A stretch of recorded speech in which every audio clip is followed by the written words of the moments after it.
오늘 하나님께서 우리에게 주시는 말씀은 요한복음 10장 10절의 말씀인데요. 가능하신 분들 자리에서 일어나셔서 하나님의 말씀 합독하도록 하겠습니다. 요한복음 10장 10절의 말씀 함께 합독합니다. 도둑이 오는 것은 도둑질하고 죽이고 멸망시키려는 것뿐이요 내가 온 것은 양으로 생명을 얻게 하고 더 풍성히 얻게 하려는 것이라. 하나님의 말씀입니다. 자리에 앉아 주십시오. 설교를 시작하면서 이런 질문을 여러분에게 드리고 싶습니다. 인생 가운데 가장 행복했던 순간은 언제이십니까?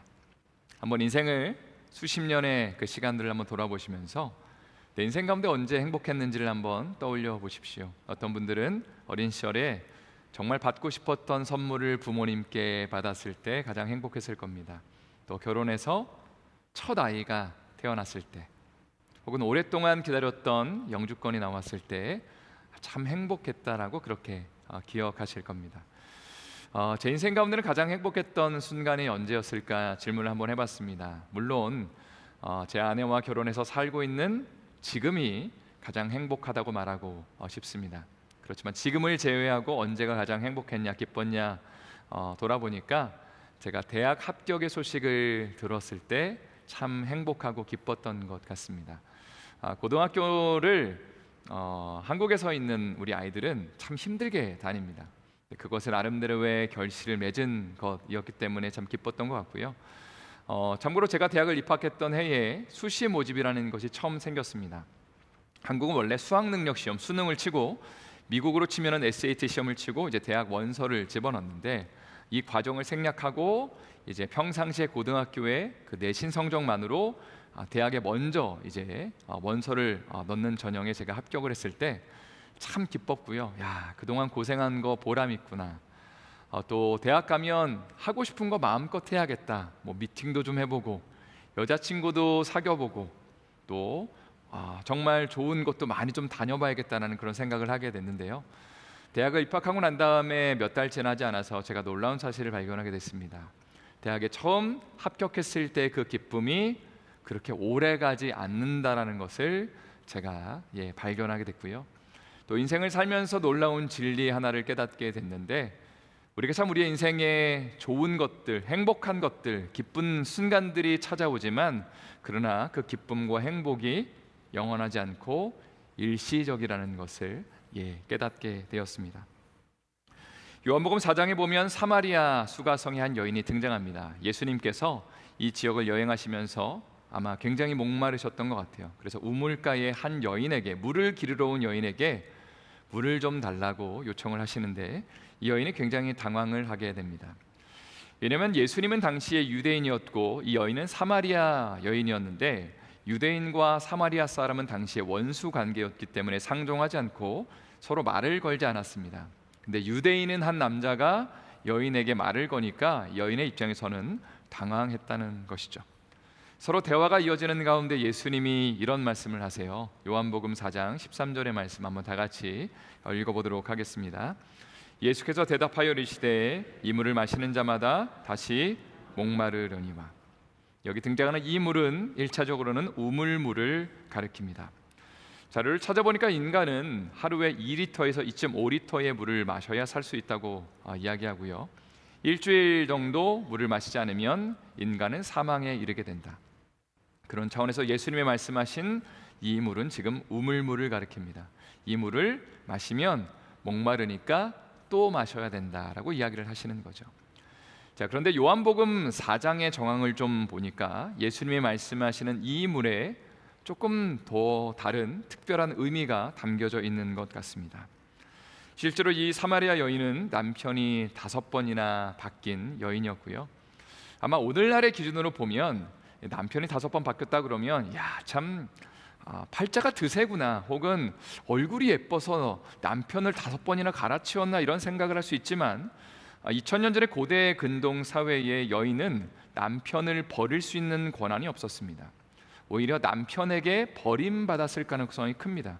그러니까 어떤 치명적인 약점이나 상처나 어려움들, 아픔이 있었던 이 여인의 입장에서 5번이나 남편에게 버림받은 것을 상상할 수 있고요. 그리고 고대 근동 사회에서는 여성이 경제 활동을 특별하게 할 수 있는 것들이 없었습니다. 그리고 shame culture, 그러니까 수치 문화가 발달되어 있었기 때문에 이 여인 같은 경우에는 5번이나 남편에게 버림받았기 때문에 수많은 사람들에게 손가락질을 당하고 가는 곳마다 이 여인을 향해서 수근수근거리고 야, 저 여자 이상한 여자 하면서 사람들이 욕을 했을 겁니다. 그런 차원에서 생각을 해본다면 이 여인이 지금 찾고 있었던 물은 내가 지금 고민하고 아파하는 그런 상처와 열등감과 수치의 문제를 좀 극복할 수 있는 그 물을 지금 찾고 있었던 거죠. 이 물이 내 나름대로 지금 갖고 있는 방어 기제가 될 수도 있었을 거고요. 혹은 좋은 남편 제대로 한 번만 만나면 내 인생이 변화되지 않을까, 이보는 아픔과 연약함들이 씻어지지 않을까라는 그런 마음을 가지고 물을 찾고 있었다는 것입니다. 그러나 예수님은 13절 말씀에서 이렇게 말씀하신다는 거죠. 이 물을 마시는 자마다 다시 목마르게 될 것이다. 성도 여러분, 저를 포함한 모든 사람들은 나름대로 힘들어하며 고민하는 영역들이 있습니다. 경제적인 문제가 될 수도 있고요, 또 가정의 문제, 자녀의 문제, 관계의 문제가 될 수도 있습니다. 이런 문제들과 우리는 하루하루 씨름하며 살아가고요, 이런 소망이 있죠. 이 문제만 해결되면 내 삶이 참 행복할 텐데, 참 기쁠 텐데 하면서 하루하루를 살아갑니다. 그러나 예수님은 이렇게 말씀하신다는 것이죠. 우리가 찾고 있는 그 물을 우리가 마시게 되었을 때에 순간적으로는 기쁠지 모르겠지만 또다시 목마르게 될 것이다. 그러면서 14절 말씀에 이렇게 우리에게 도전하십니다. 14절 말씀 한번 힘차게 읽어보도록 하겠습니다. 시작. 내가 주는 물은 그 속에서 영생하도록 솟아나는 샘물이 되리라. 아멘. 6월 한 달 동안 내 마음 그리스도의 집이라는 시리즈 설교를 지금 진행하고 있는데요, 오늘 말씀을 통해서 우리의 삶에 영원한 만족을 주는 물에 대해서 여러분과 함께 나누고 싶습니다. 좀 그동안의 내용을 복습을 해본다면 로버트 멍어는 자신의 마음의 집에 예수님을 초청하고 영접하게 됩니다. 그리고 구원의 여정이 시작된다고 말씀을 드렸죠. 자, 그리고 마음에 있는 여러 방들을 하나하나 소개해 드리게 됩니다. 처음에는 서재와 주방을 소개시켜 드렸고요, 지난주에는 거실과 작업실을 소개시켜 드렸습니다. 오늘은 오락실과 침실을 예수님 앞에 오픈하게 되는데요, 오락실은 로버트 멍어가 친구들과 함께 어울리며 새 생활을 즐기는 공간이라고 할 수 있습니다. 그러니까 친구들과 여기에는 그리스도인 친구들도 있을 거고요, 그리고 비그리스도인 친구들도 있을 겁니다. 그냥 일상 가운데 즐기는 여러 교제와 그런 놀이들, 친구들과 함께 즐기는 그 시간들을 가리키는 것이 바로 오락실입니다. 한 번은 어느 날 밤 로버트 멍어가 친구를 만나기 위해서, 세상 친구들을 만나기 위해서 집을 나서는데 마음에 이런 감동을 받은 거죠. 예수님이 이렇게 말씀하셨대요. 로버트, 나도 너랑 같이 가고 싶다. 로버트가 뭐라고 말했냐면, 예수님 오늘은 안 돼요. 내일 교회에 성경 공부 모임 가니까 그때는 같이 갈 수 있는데 오늘은 저 혼자 갔다 오겠습니다 라고 말했다는 거예요. 그리고 그날 친구들과의 만남이 그렇게 행복하지 않았다, 즐겁지 않았다라고 고백을 합니다. 그리고 그가 놀라운 사실 하나를 깨닫게 되는데, 예수님을 믿고 영접하고 나니까 세상과의 그 만남들, 교제가 나에게 영원한 기쁨을 주지 못한다는 것, 순간적으로는 기쁘고 즐거울 수 있을지 모르겠지만 내 마음에 항상 공허함이 남는다는 것을 깨닫게 됩니다. 또 이어서 예수님은 로버트 멍어의 침실에 방문을 하시게 되죠. 침실에는 여자친구의 사진이 걸려 있었다고 합니다. 로버트 멍어의 여자친구의 사진이 이제 그 마음의 침실에, 또 삶의 그 침실 가운데 걸려 있었다는 거죠. 그리고 로버트가 이제 이렇게 예수님 앞에 말을 합니다. 예수님, 여자친구와 단둘이 보내는 공간, 시간은 우리 둘만의 행복의 시간이니까 절대로 예수님이 침범해서는 안 돼요. 이거는 좀 제가 간직하고 싶어요. 좀 저를 존중해 주세요라고 이야기를 했다는 거죠. 그러나 예수님은 이런 말씀을 하셨다고 합니다. 마음의 감동 가운데, 로버트, 나는 너의 행복을 깨기 위해서 너의 마음에 찾아온 것이 아니다. 오히려 너에게 진짜 행복이 뭔지를 알려주고 싶어서 찾아온 거고, 그리고 남자와 여자가 하나님 안에서 사랑하는 것이 얼마나 진실하게 하나 될 수 있고 연합할 수 있고 정말 그 속에서 진짜 행복을 누릴 수 있다는 것을 알려주고 싶어서 너에게 찾아온 거지 너의 행복을 깨고 싶어서 온 게 절대 아니란다 말고 말씀하셨다는 겁니다. 또 성이라는 것, 섹스라는 것은 하나님이 인간에게 주신 정말 귀한 선물이지만 하나님 안에 아름답게 사용될 때에만 아름다운 열매를 맺을 수 있는 거란다. 이렇게 도전하실 때에 로버트가 마음의 감동을 받고 예수님 그렇다면 제가 침실이라는 영역도 주님 앞에 드리겠습니다. 주님의 방식을 배우고 그 풍성함 가운데 제가 참여하겠습니다라고 말씀을 드렸다는 겁니다. 사실 우리가 신앙생활을 하면서 이런 고민이 있는 것이 사실입니다. 예수님을 믿고 영접하기는 했는데 세상 사람과 만나는 그런 모임들 혹은 술을 마시는 자리에 가도 되는 건가요? 술을 마셔도 되는 건가요? 이런 질문을 던질 수 있고요.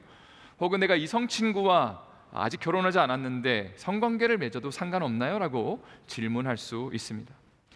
그런데 중요한 것은 예수님이 이런 영역들을 침범하시려고 행복을 깨기 위해서 오신 것이 아니라 오히려 우리 안에서 예수님의 행복을 알려주고 싶어서 우리를 정말 풍성하게 만들고 싶어서 우리의 마음에 찾아오셨다는 사실입니다.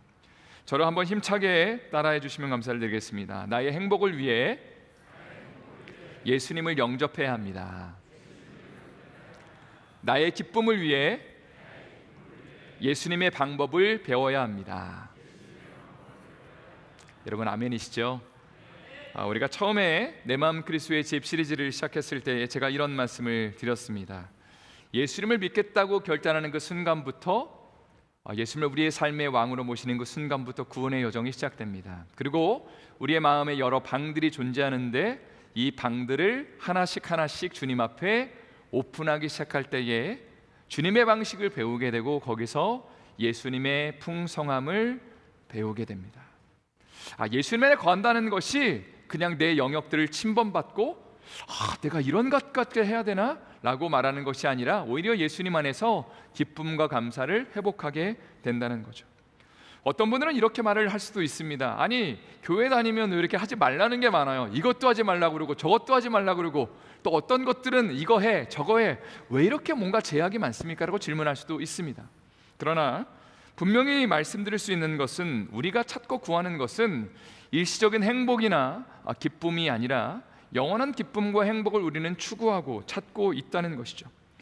행복이라는 차원에서 생각을 해본다면 세상이 추구하는 행복은 한계가 많고 공허한 것이 분명한 사실 아닌가요?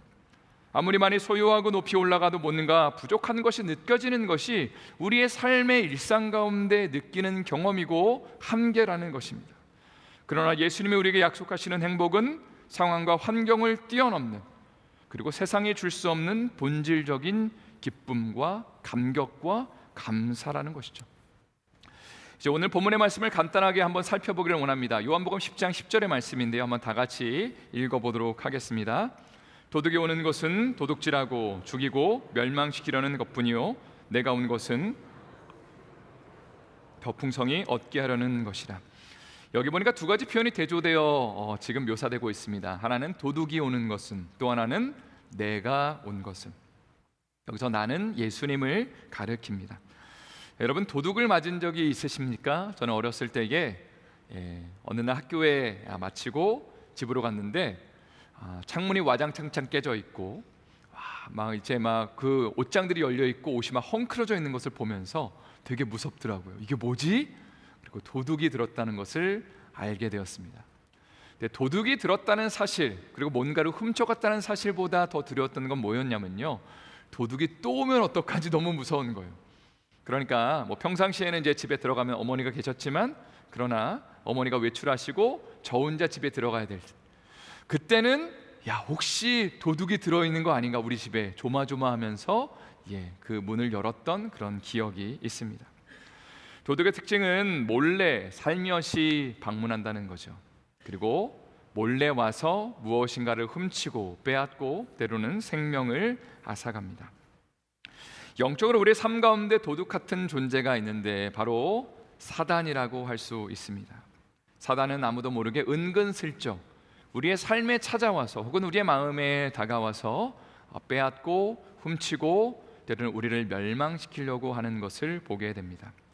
고린도서 11장 14절 말씀 한번 제가 읽어드리겠습니다. 이것은 이상한 일이 아니니라 사단도 자기를 광명의 천사로 가장하나니. 그러니까 사단이 무서운 모습을 가지고 우리에게 접근하는 것이 아니라 선량한 모습으로, 좋은 모습을 가지고 우리의 삶에 찾아와 좋은 것을 주려고 하는 것이 아니라 우리의 마음을, 우리의 삶을 괴롭히고 빼앗고 멸망시키려고 한다는 것이죠. 마태복음 16장 23절 말씀도 한번 읽어보도록 하겠습니다. 이것을 한번 같이 읽을게요. 시작. 예수께서 돌이키시며 베드로에게 이르시되 사단아 내 뒤로 물러가라. 너는 나를 넘어지게 하는 자로다. 내가 하나님의 일을 생각하지 아니하고 도리어 사람의 일을 생각하는도다 하시고, 이 말씀은요, 예수님께서 십자가를 져야 된다, 내가 곧 이제 십자가에서 죽을 거다라는 말씀을 하셨을 때에 베드로가 이렇게 말하는 것을 배경으로 합니다. 예수님 십자가라니요, 말도 안 됩니다. 제가 못 지게 할 거니까, 제가 지켜드릴 테니까 예수님은 꽃길만 걸으십시오 라고 그렇게 좋은 의도에서 예수님께 말씀을 드리는데, 예수님이 이 본문에서 이렇게 말씀하시는 것이죠. 사단아 내 뒤로 물러가라.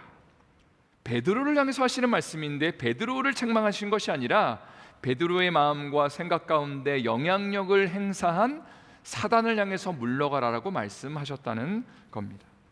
그러니까 베드로는 예수님을 위해서 이 말을 한다고 분명히 생각했지만 그 뒤에는 사단이 있었고, 베드로는 이 사실을 전혀 알지 못하고 있었다는 거죠. 요한복음 10장 10절 말씀을 다시 한번 띄워주시면 이렇게 되어 있죠. 도둑이 오는 것은 도둑질하고 죽이고 멸망시키려는 것뿐이요. 예수님은 우리의 삶의 그 영적인 상황 가운데 도둑 같은 존재가 분명히 있다라고 말씀하십니다.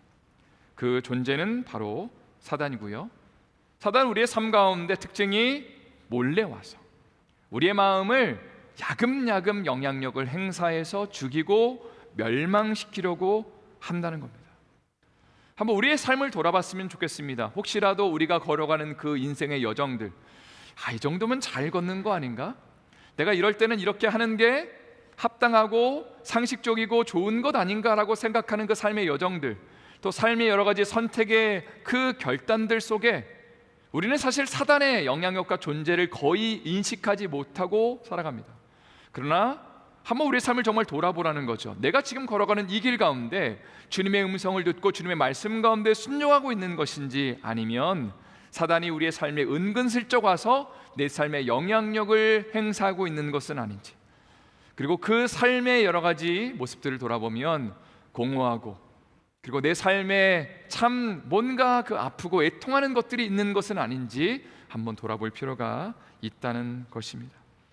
그러나 예수님은 요한복음 10장 10절에서 이렇게 말씀하시는 것이죠. 내가 온 것은 양으로 생명을 얻게 하고 더 풍성히 얻게 하려는 것이라. 예수님은 이 땅 가운데 오신 이유가 우리에게 억압을 하고 뭔가를 제한하고 마음대로 살지 못하게 하려고 하는 것이 아니라 진짜 생명을 주고 싶어서, 풍성함을 주고 싶어서 내가 이 땅 가운데 왔다라고 우리 가운데 이야기하시고 계십니다. 존 파이퍼 목사님이 쓰신 Desiring God이라는 책이 있습니다. 하나님을 기뻐하라는 그 책으로 번역이 되었는데, 이 책에 보니까 크리스찬 히도니즘, 기독교 희락주의라는 개념이 설명되고 있습니다. 제가 이거를 좀 여러분에게 잠깐 소개해드리고 싶은데요, 행복에 대한 갈망은 우리 모두가 갖고 있는 것이죠. 아이들이 공부를 하는 이유가 무엇인가, 또 우리가 돈을 벌고 가족들과 시간을 보내고 주일날 교회에 나와서 예배드리는 이유가 무엇인가 질문을 던진다면 한 가지로 요약될 수 있습니다. 행복하고 싶어서 그런 것 아닌가요?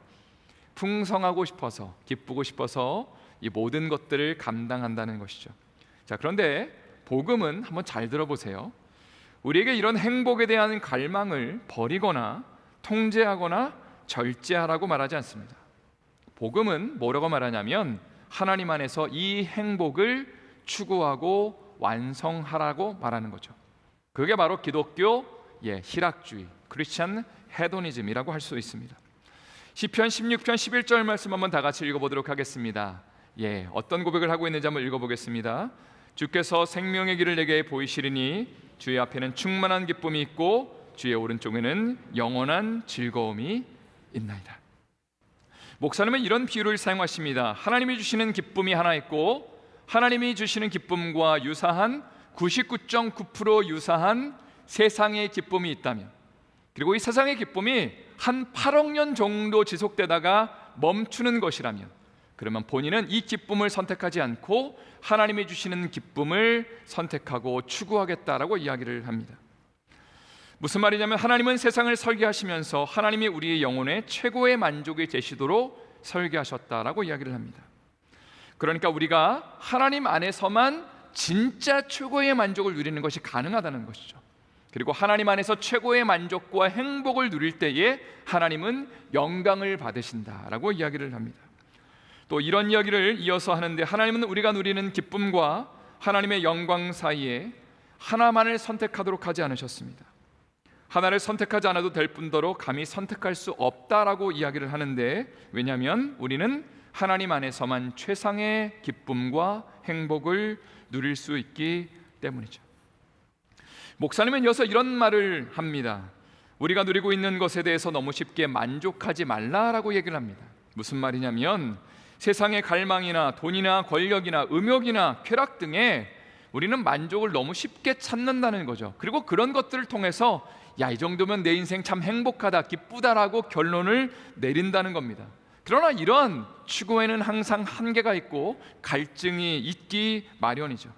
따라서 이런 것들을 추구하면서 너무 쉽게 만족하지 말라고 얘기를 해요. 그리고 대신에 하나님 안에 훨씬 더 본질적이고 원초적이고 그리고 완전한 기쁨과 즐거움이 있는 것을 하나님이 의도하시고 창조하셨기 때문에 그것을 갈망하라고 이야기를 합니다. 그리고 예수님이 오늘 본문에서 이렇게 말씀하시는 것이죠. 내가 온 것은 그 충만한 기쁨, 그 온전한 영원한 즐거움을 나는 너에게 주기 위해서 이 땅 가운데 왔고 너의 마음 가운데 찾아왔다. 그렇다면 그 기쁨을 정말로 갈망하고 그 기쁨을 정말로 염원하고 노래하는 가운데 그것을 내 안에서 맛보라고, 그렇게 예수님이 우리에게 오늘 도전하시는 겁니다. 마지막으로 한 가지 이야기를 하고 말씀을 마치기를 원합니다. 한국의 작곡가 중에 주영훈 씨라고 있어요. 알고 보니까 이분이 목사님 아들이더라고요. 이미 초창기에 수십 년 전에 미국에 건너와서 아빠는 이제 개척교회 목사를 하시고 주영훈 씨가 정말 죽도록 고생을 많이 했다고 합니다. 그래서 이제 대학에 갈 나이가 됐을 때, 나 목사들로 사는 거 너무 힘들고 싫다 하면서 여기를 뛰쳐나와서 혼자 연예인 되겠다고 한국으로 건너갔고요. 작곡가로서 나름대로는 성공을 하게 됩니다. 그 성공의 시간이 지나고 난 다음에 이제는 다 뒤로 하고, 그리고 지금 신실한 크리스찬의 삶을 살아가고 있고요. 그리고 기독교 방송국에서 새롭게 하소서라는 프로그램을 진행하고 있습니다. 주영훈 씨가 최근에 이런 고백을 하는 것을 들었습니다. 자신의 나이가 50살이 이제 조금 넘었는데 그 50살쯤에 주변에 있는 사람들의 삶을 좀 돌아봤다는 거예요. 나와 함께 성공을 추구했던 사람들, 또 나름대로는 세상에서 성공한 지금 나름대로 만족을 누리는 사람들에게 이런 질문을 그리고 던져봤다는 거예요. 무슨 재미로 사냐고 물어보면 모든 사람들이 이렇게 대답을 하더래요. 그냥 사는 거지 뭐라고 말을 하더랍니다. 자신도 나름대로는 참 높은 위치에 올라가고 많은 것들을 소유했지만 여전히 공허하고 우울하고 기쁨이 없었다라고 이야기를 합니다. 그런데 인생의 진짜 기쁨과 행복을 찾는 계기가 있었는데 바로 예수님 안에서 그 기쁨과 행복을 찾았겠죠. 그리고 두 번째는 지구편 반대쪽에 있는 가난하고 연약한 자들, 이 사진에 보시면 이 IT에서 찍은 어린아이인데요, 이 어린아이에게 내가 있는 것을 나눠주고 하나님이 나에게 주신 여러 물질과 또 소유물들을 이 어린아이들에게 나눠주는데 참 세상에 줄 수 없는 기쁨과 감사와 감격이 여기서 찾아지기 시작하더라라는 그런 고백을 하였습니다. 사실 이것은 세상의 방식과는 정반대의 논리와 추구를 하는 것입니다. 세상은 더 높아져야 되고 내 거를 나누면 안 되고 내가 낮아지면 안 되고 내가 더 많이 소유해야 되고 인정받아야지 행복하다고 이야기를 하고 있죠. 그러나 주님은 우리에게 반대 얘기를 하시는 것이죠. 이 땅 가운데 예수님이 오셔서 정말 그 높고 높은 하늘에서 이 땅 가운데 낮은 곳으로 오셔서 예수님이 먼저 이런 삶을 실천하시지 않았습니까? 나의 갖고 있는 것들을 사람들에게 나눠주고 가난하고 연약한 사람들, 아픈 사람들, 울고 있는 사람들의 손을 붙잡으시면서 나의 이 부요함을 주님이 다 나눠주기 시작하셨다는 것이죠. 그리고 급기야는 십자가를 지셨던 그 길이 예수님은 행복하셨을까라는 질문을 하게 되는데 분명히 기쁘시고 행복하셨을 겁니다. 왜냐하면요, 생명을 살리는 길이었거든요. 나는 낮아지고 내 거는 없어지지만 영원한 생명을 소유하는 하나님의 사람들이 그 영원한 천국에서 누릴 그 기쁨과 감사와 감격을 함께 나눌 것을 예수님 알고 계시니까 너무 기뻐하시고 감격하셨다는 것이고요. 이 기쁨과 감사의 감격의 그 정신을 주영훈 씨가 이 아이들에게 실천하니까 예수님의 마음을 가지고 내 것들을 나눠주고 내 소유물들을 다른 사람들에게 퍼주기 시작하니까 세상이 줄 수 없는, 이해할 수 없는 기쁨과 감격과 감사가 여기서 느껴지네. 이거는 내가 세상에서 맛볼 수 없는 기쁨인데 어디서 오는 기쁨인가 생각해 보니까 하나님 아버지가 처음부터 계획하시고 준비하셨던 그 본질의 그 영원한 기쁨이 바로 여기서 내가 느껴지고 펼쳐지더라는 것이죠. 그리고 예수님은 이러한 삶으로 우리를 초청하고 계시는 겁니다. 사실 예수님을 따라가는 삶이 때로는 버겁기도 하고, 교회 다니면 예수님 믿으면 이런 것까지 해야 되라고 할 수 있지만 그런 제한을 두는 것이 예수님의 초청의 핵심이 아니라 오히려 주님의 방식을 배우고 나와 함께하자, 내가 너의 삶 가운데 진짜 기쁨을 주길 원한다라고 도전하실 때에 우리가 거기에 대해서 주님, 제 삶의 냉랭한 그 삶 가운데 오셔서 따뜻한 기운을 주여 불어넣어 주시고, 주님, 내가 예수님 때문에 행복하고 싶습니다라고 우리가 고백하게 만드시는 것이죠. 이제 말씀을 마칩니다. 성도 여러분, 세상이 추구하는 기쁨, 주는 그 기쁨은요, 예수님이 주시는 기쁨과 행복을 절대로 앞설 수 없습니다. 예수님 안에서 진짜 감사와 만족을 누리는 우리의 삶이 될 수 있기를 예수님의 이름으로 축원드립니다. 다시 한번 예수님의 이름으로 축원드립니다.